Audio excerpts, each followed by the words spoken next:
What is up, everybody? We are back. U.S. Open week should be a lot of fun. Let's get right into it. This week's U.S. Open is going to be held at Oakmont Country Club, which we haven't seen since 2016. This is where DJ won his first major. He obviously went on to win the Masters in 2020. And while DJ was a bomber, he was also the best golfer in the world at that time. And if you look at the rest of that leaderboard, a lot of shorter hitters on that leaderboard: Jim Furyk, Shane Lowry, Zach Johnson, and several others. So I don't think it's going to be necessarily a bomber's course. A lot of the player interviews so far this week have said if you hit the rough, it's essentially take your chances with your lie or kind of chop it out.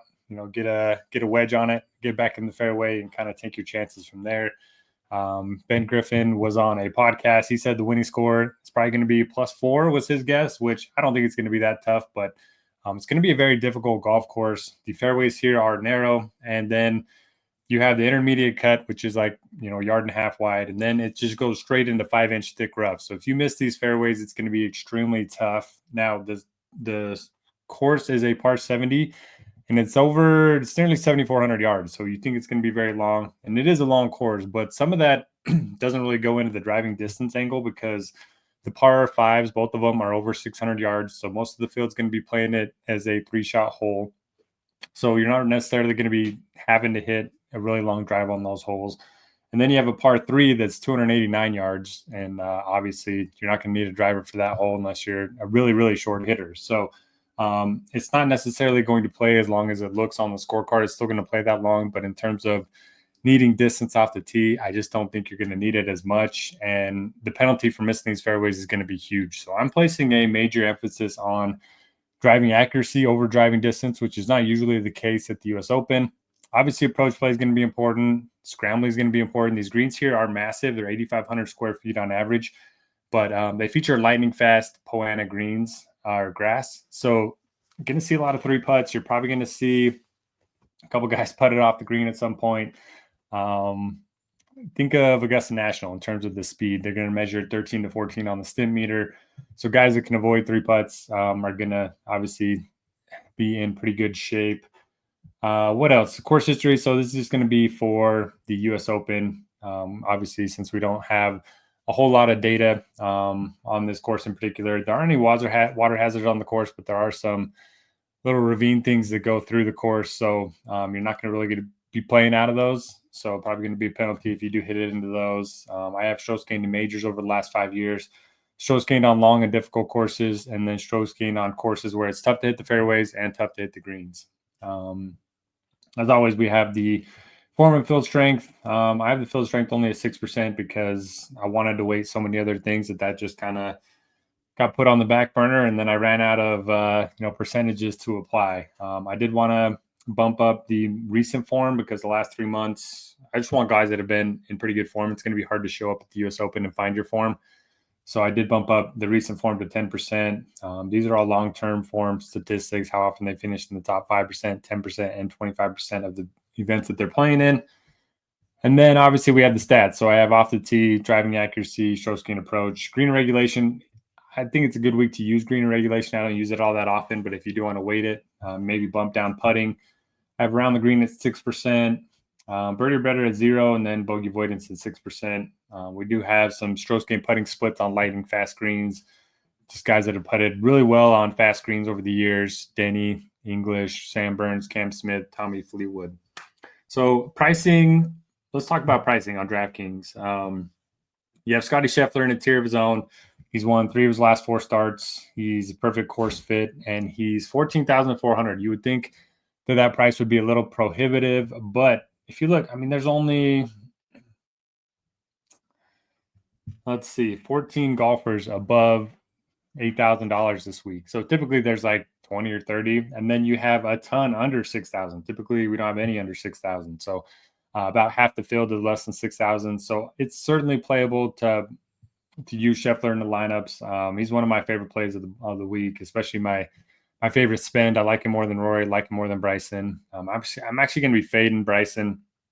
Doesn't feel great. I mean, he's obviously coming in some great form. He's won 2 U.S. Opens before, but the fact that I think it's going to be a lot more about hitting fairways and being very good with your irons. I don't think that plays into his skill set as much as typical US Opens do. So I'm probably going to be fading Bryson. Rory just coming off of a really bad week. I'm not sure what happened last week. He was basically dead last in the field. He might end up withdrawing. I'm not sure. But he's had a great US Open track record as well. Had a great year. He's won at Pebble. He's won the Players. He won the Masters. So no issue with Rory, but I would have liked to see him a little better form coming in, T47 and then missing the cut by a mile last week. Just not necessarily what we want to see. But Scheffler does everything well. He hits a ton of fairways, best iron player in the world, hits a ton of greens, one of the better scramblers, and all of a sudden he's become like a top 20 putter on tour as well. So for me, it's Scheffler up top. Xander just hasn't figured out the driver this year. So over the last 18 months, you can see really good off the tee. Hits a decent amount of fairways. Over the last 6 months, he hasn't been hitting fairways, hasn't been very good off the tee. Last 3 months, same thing. The iron play's still been good. The around the green play's gotten a little bit worse. The putting's gotten a little bit worse. So essentially, this isn't the same Xander that we saw at this time last year. So for me, I think I'm going to be underweight on him as well. And then Jon Rahm's probably my other guy in the 10K range that I like in addition to Scheffler. He's actually number 2 in my model this week. He's been playing solid. He hasn't been like great, but he's been a top 10 machine on live. He was in contention at the PGA Championship. He gained 6.6 strokes ball striking in that event, and he's a guy that just does everything well. So I'm certainly fine playing some Jon Rahm at 10-2. If you're not starting with Scheffler, I prefer starting with Jon Rahm. But obviously, if you're building a lot of lineups, you'll probably want to get exposure to 3 or 4 of the guys in the 10K range. Colin Morikawa, I can't think of a better U.S. Open course for his skill set than this one. I think he's 3rd or 4th in driving accuracy this season. And then over the last 3 months, 6 months, he's top 7 in the field. Great iron player, hits a ton of greens. The around the green play has kind of gotten a little bit worse over the last 6 months, but he had to turn that into a strength over the last couple of years. Putting is pretty decent. Pretty good U.S. Open track player. He's won a couple majors. So I do like Morikawa. I think he makes a lot of sense at 9,800. Ludwig's finally playing a little bit better. I'm not sure I want to play him on a course that like really emphasizes driving accuracy, but I think he's okay. I typically am way underweight on Ludwig, but I actually like him a little bit more on a per dollar basis than some of the guys above 10K. You have Cantlay, who's just hasn't been good in the majors. I've tried to play him so many times, and then JT just not a good accurate driver of the ball. So that worries me a little bit. Doesn't gain a lot of strokes off the tee. So if he's playing from the thick rough, it's going to be a long week for him. Love Tommy Fleetwood, does everything well, hits a lot of fairways. I'm fine with Neiman. Probably not going to be overweight if he's going to be 19% owned. Hovland struggles around the green. He's been so hit or miss. I mean, he picked up that win earlier the year out of the blue, and then since then's done basically nothing. Brooks hasn't had a good finish in quite some time.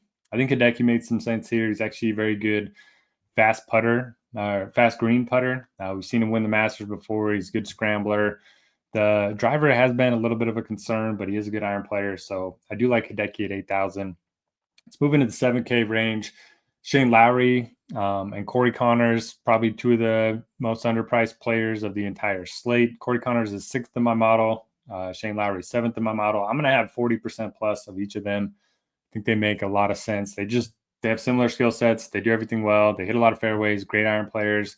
And then Lowry's a little bit better scrambler. Connors is probably a little bit better ball striker, but both make a lot of sense here. And Lowry was in contention here in 2016 too. So maybe he can draw on some of that, have some good vibes heading into the week. I think it's a great course for Tyrrell Hatton. He's been okay over on live and doesn't have the best US Open track record, but I do think this course makes a lot of sense for him because he's one of those guys that can do a little bit of everything well, and he's not a bomber. So typical US Open setup doesn't favor his skill set, but this one probably does. Straka's makes a lot of sense here. Speed's been gaining off the tee a lot. He's added a lot of distance. He's been playing better. I don't know. I probably won't play a lot of speed, but 7,500 is a pretty good price point. I love Henley. Again, another guy that hits fairways and greens. Love Keegan Bradley. Same thing. Tony Finau has been playing better. He's a guy that not necessarily an accurate driver of the ball, but he's not a bad driver of the ball. Pretty good around the green. Pretty good iron player. He's just a bad putter, but we'll take our chances with bad putters this week, especially if he's going to be 1% owned. Good pivot if you are looking to fade some of the chalk in this range. Cam Smith, I worry about the driver on a course like this. If he's playing from the rough, he's going to have a very tough time. Ben Griffin just continues to crush. I mean, his skill set does kind of line up well for this course, so I'm okay with Ben Griffin.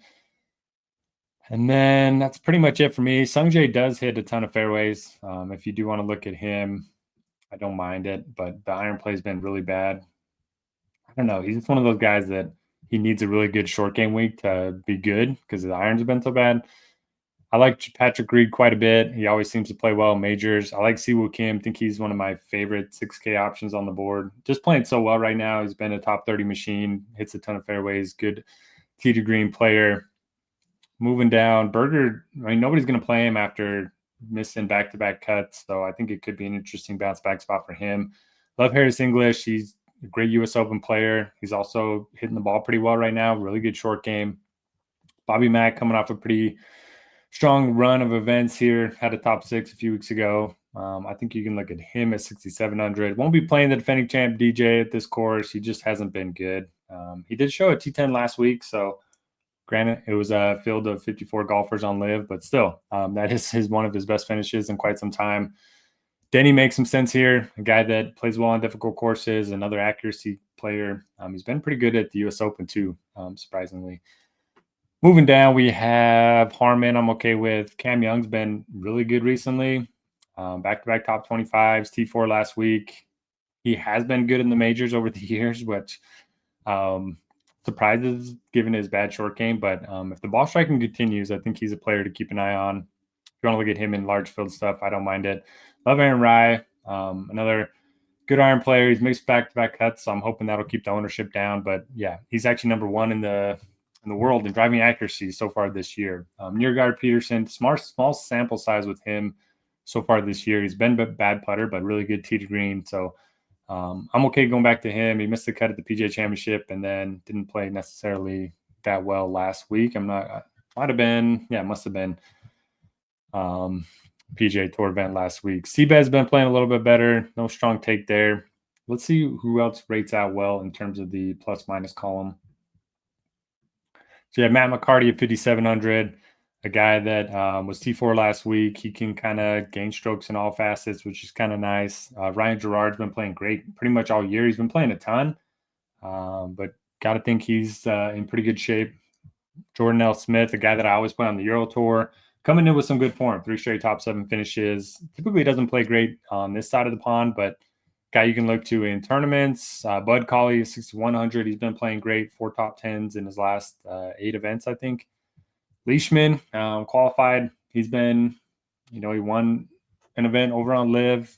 He's a guy that used to contend in events like this, so don't mind him. Probably not going to be on anyone else.